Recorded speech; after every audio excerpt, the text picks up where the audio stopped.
because anger and frustration and control and hatred and envy and jealousy and insecurity and unworthiness and guilt and shame and suffering and depression, those are all derived. Those are emotions that are derived from the hormones of stress, and psychology calls those normal states of consciousness. Those are altered states of consciousness, because in stress, the physiology is that we're knocked out of homeostasis, we're knocked out of balance because we're perceiving some threat, some danger, some emergency.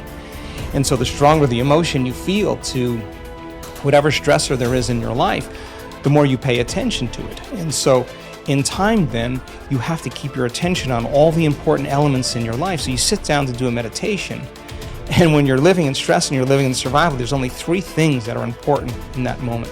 Your attention is on your body because you got to preserve it. Your attention is on something in your environment, and what's in your environment? People, objects, things, places, and you're very preoccupied with time.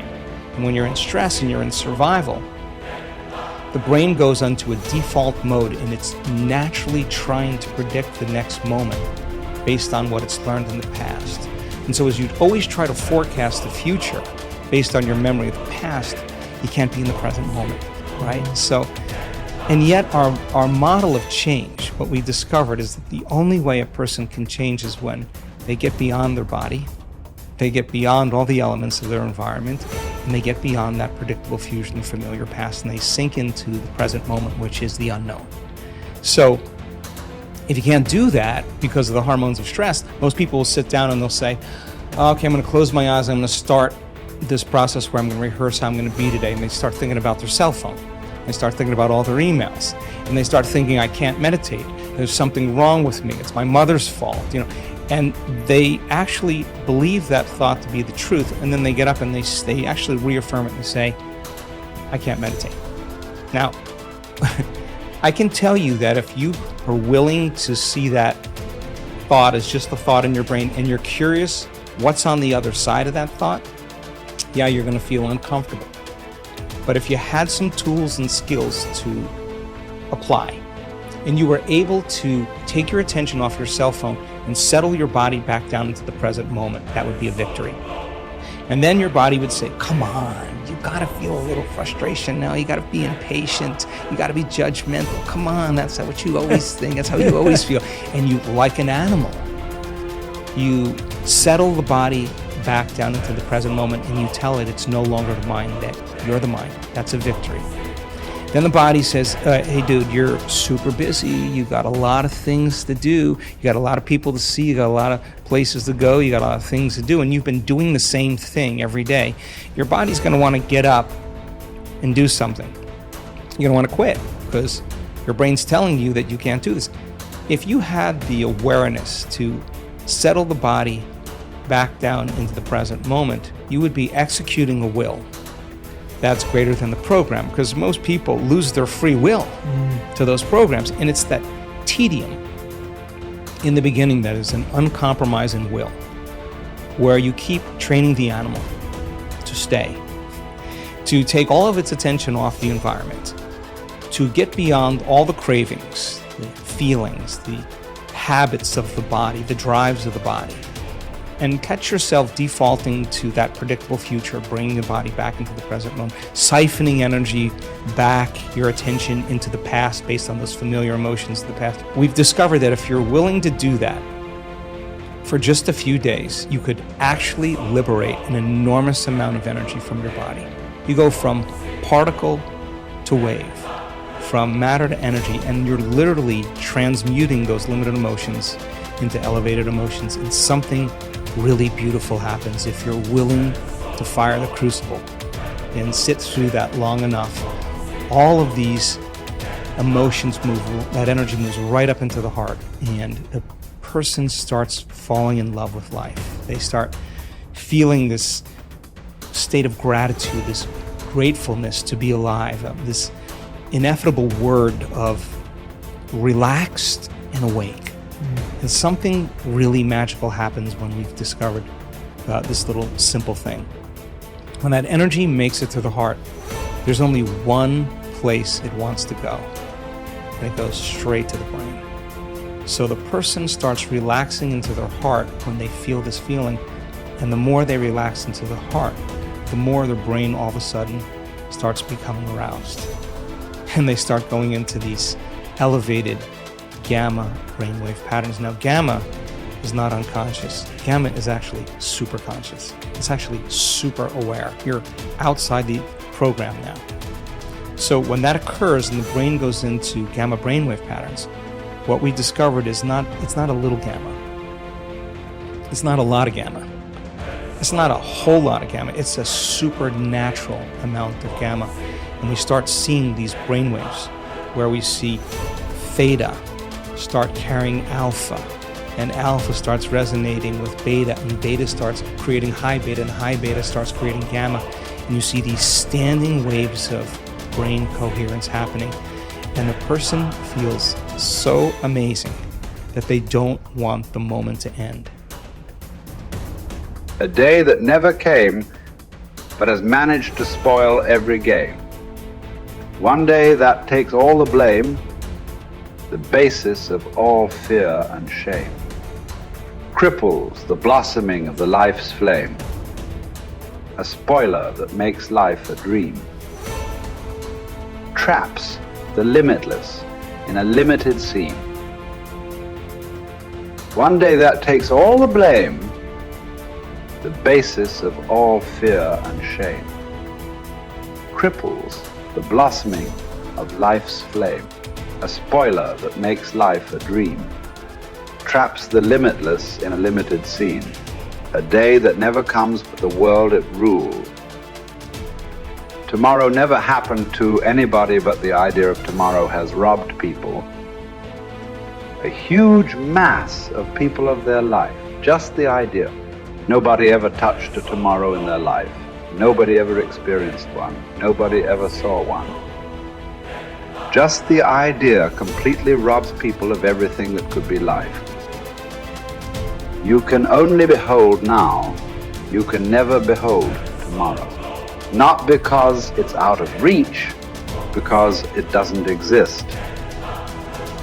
You can only imagine tomorrow. You will never behold tomorrow. Never ever. But still, for most human beings, it is this, an idea. An idea whose time will never come. It is that idea which drives most people's lives, unfortunately. Even if you drive your life with an idea, even if you drive your life with an idea, you must drive with an idea whose time may come sometime, but this is an idea whose time will never come. But it still drives people. It still drives most lives on the planet. That is why most lives on this planet are not lives. They're just a bunch of thoughts, emotions, ideas, prejudices. Most lives are not a reality. They're just a psychological. They're just a psychological existence. They're just a dream, because reality happens now. Reality happens here. In your mind, only a dream can happen. And life and death will happen today. Dream is about tomorrow. It's better to dream of something that will come true.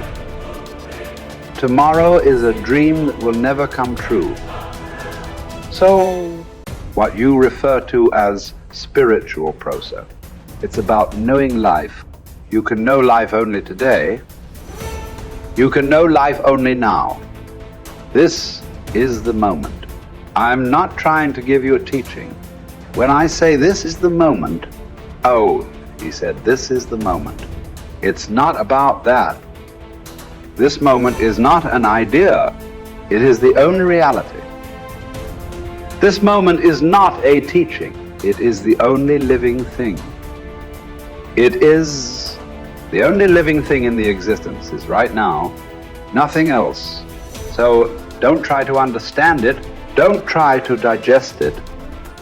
You just have to behold it in all its entirety. Start with the rain, good way to begin. See how to address the larger issues of my life. There are no large issues in your life. What is the large issue that you're talking about?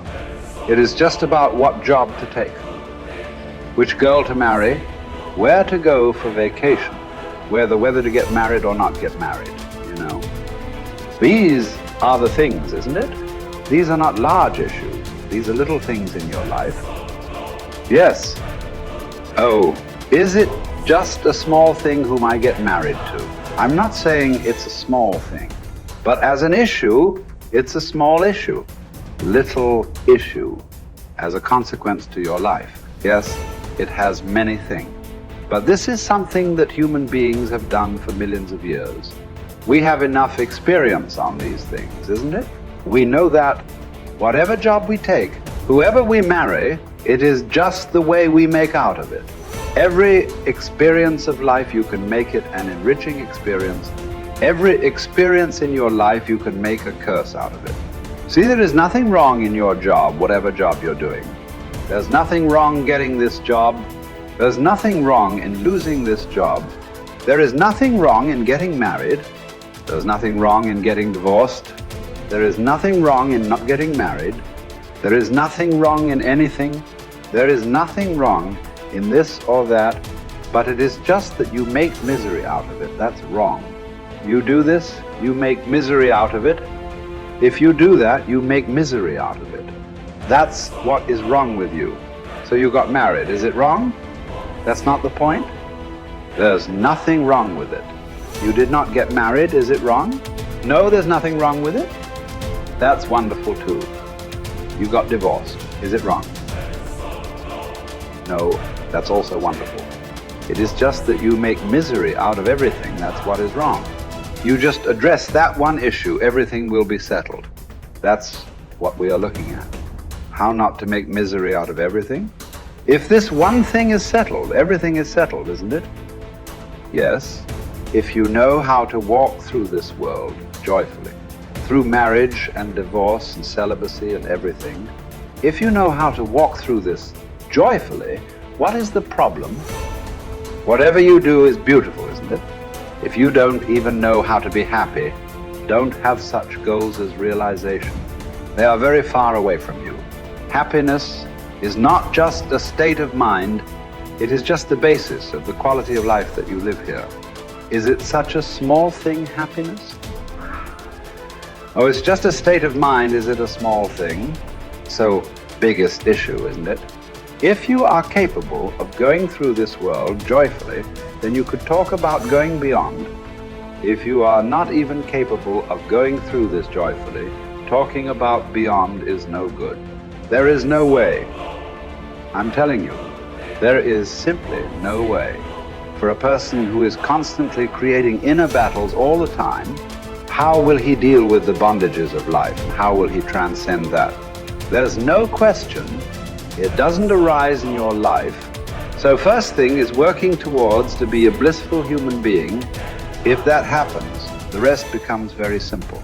Because a blissful human being, once your happiness is not at stake, anything that's needed you will do, isn't it? Right now, you cannot do what's needed because always your happiness is at stake.